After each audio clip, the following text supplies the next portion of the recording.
broken crayons can indeed steal color. Our next guest on Kaydian's talk show is actually a past student of the Kingston Technical High School and is currently pursuing her first degree at the University of Technology. She has been through her highs and lows in life. Ladies and gentlemen, stay tuned because you will not want to miss this interview. Also, please remember to subscribe, like, share, and leave a comment. Turn on your post notifications so that when we drop to our next video, you'll be the first to know about it. Stay tuned.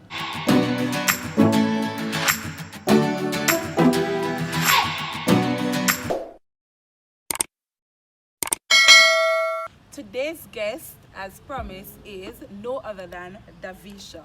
And I'm sure you, our lovely audience, would like to know some more about Davisha. So without any more delay, we're getting straight into it. Davisha? Hi guys, my name is Davisha. I am currently attending the University of Technology. I'm pursuing a degree in child and adolescent development because I would like to become a social worker in the future. Okay, so we have a social worker in the midst, but I'm sure her dreams, her passion, everything didn't just start right here. So we are going to backtrack a little to walk her to take a look in the life of Davisha. So Davisha, tell us about your earlier development. So it all started at the Crossroad Bixie School.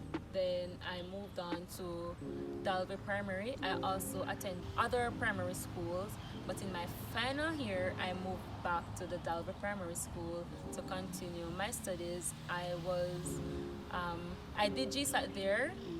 I was successful and I was awarded a place at the Upper Grove High School in Portland.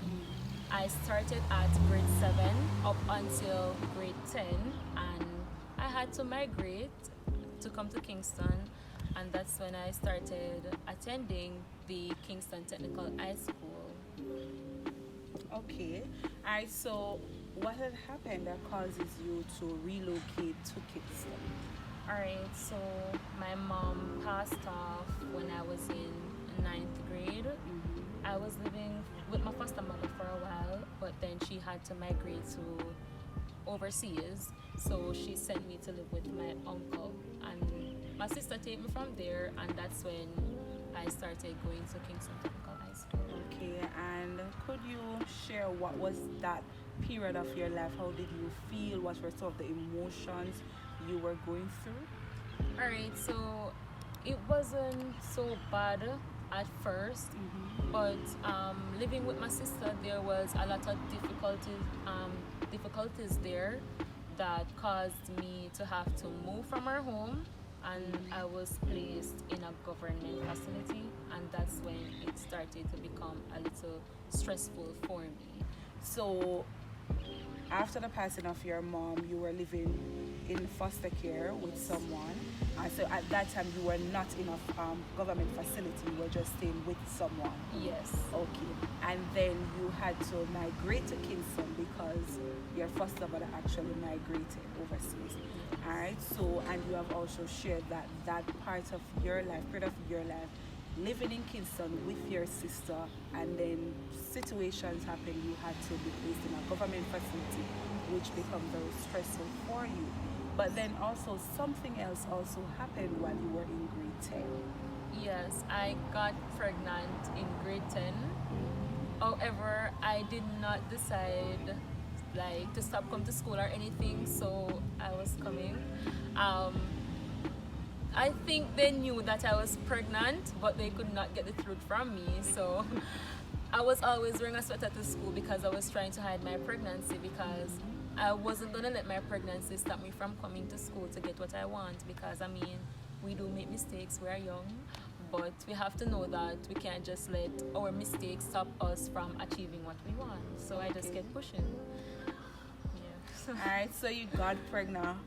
What was that like for you the moment you found out that you were pregnant? You were actually living in a foster home. Well, you were living in a government facility, yes. Right? Yes. Alright, so to me, it wasn't finding out that I was pregnant. I don't think I felt any way about it because I knew what I was doing. and I do know that things might happen. So when I found out, yes, I didn't want anybody to know because I was afraid of how they might take it. I was afraid that they would have probably withdrawn me from school, and I didn't want that. So I actually hid my pregnancy for almost 6 months because I wasn't ready to give up on school. I was taking care of myself. Well, that's what I thought. I was trying to do, you know, the best thing. I was preparing myself to become a parent. So I didn't find it really stressful because even after people find out that I was pregnant, the outcome and the love that I got was good from the adults, to be specific, because the kids would talk and say things, hurtful things, but I didn't mind actually because I knew what I wanted, so I didn't really care. Okay, so how did you manage that period of your life when, so you got pregnant in grade 10, how were you able to successfully transition from grade 10 to grade 11? And in grade 11 you did extremely well in your exam, but before we go there, how were you able to manage school, still focus on your education while being pregnant, coming to school? How were you able to manage that? Alright, so I did a lot of sleeping. My teachers would normally complain that I sleep a lot when I was in 10th grade, but I guess it was because I was mostly tired in the morning, so I didn't pay much attention at school. But when I go home in the evenings, I would normally do my studying there because it was much quieter and more peaceful. So I think I found it much better to study at home. So when I went home in the evenings, I would study and prepare myself for the next day because I know I'm going to sleep again. But you know, I still got to prepare myself. So I do most of my studying at home because I was still determined to get what I want. So you know, I could have just, alright, my pregnant life done for me. We still continue. So Alright, yeah. so and you had your baby in grade 11 or grade 10? Well, I had my baby in the summer, which was a good thing. So, you know, September morning, I was fresh out the box. Yeah, I was fresh September morning like nothing happened. So, that was a good thing. So, that's good timing. That was a good timing. I think for me, it was a really good timing, you know, because I was able to have my baby in the summer and came back to school in 11th grade, right? And started off... and just starting to get ready to do my CXCs. So it was a good thing for me right there. And how were you able to balance being a new mom, being a teen mom?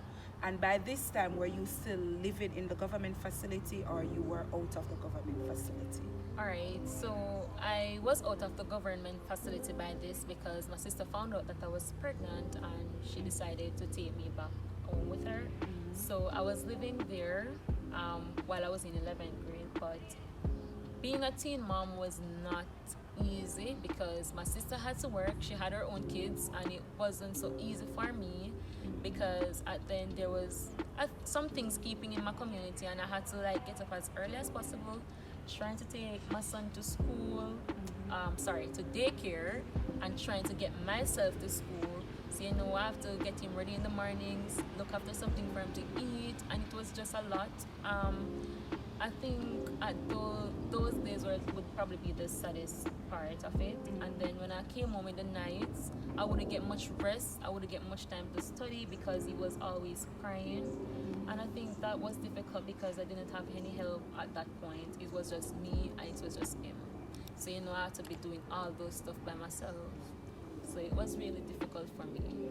And even though you had to endure all of that, you were still able to get how many CXC subjects? I was able to actually get 7. I did 8 and I passed 7 of them, and I also did City and Girls and I was successful in those. Interesting, and not every day we hear stories like these. So what advice do you have for our young persons out there who probably thinking about engaging in early sexual activities, probably teen moms who are actually pregnant now or actually just have a baby, what advice do you have for them? So first, what advice do you have for young persons who are thinking about engaging in early sexual activities? And then what advice do you have for teen moms who were probably in similar situation like you? How how would you advise them to cope, to continue on their journey to be successful?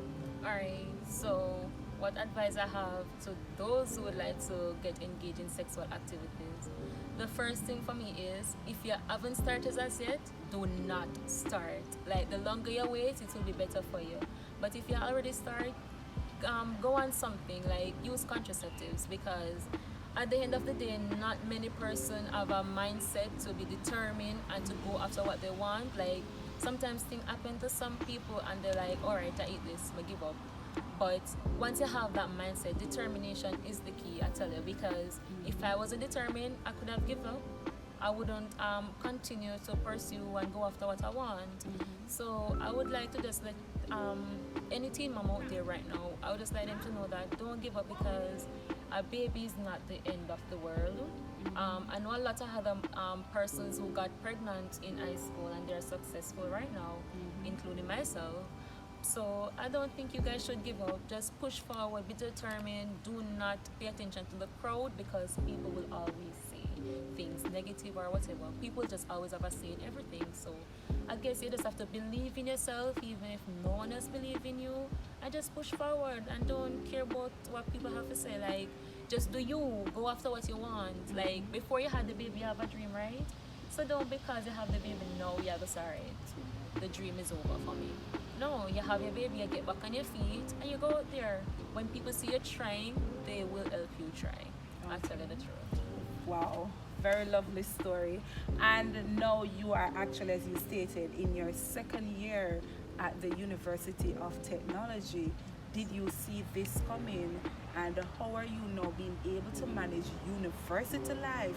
Being a mom, how old is your son? He's 3 years old. Being a mom of a 3-year-old and actually working, how are you able to manage that?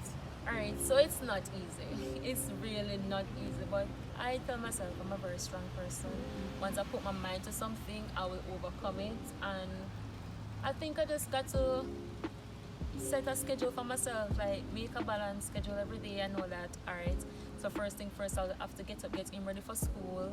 I'll have to go to my classes, then come back and go to work. After work, I do my assignments, do his assignments, and I just got to put my mind say, this is my life now.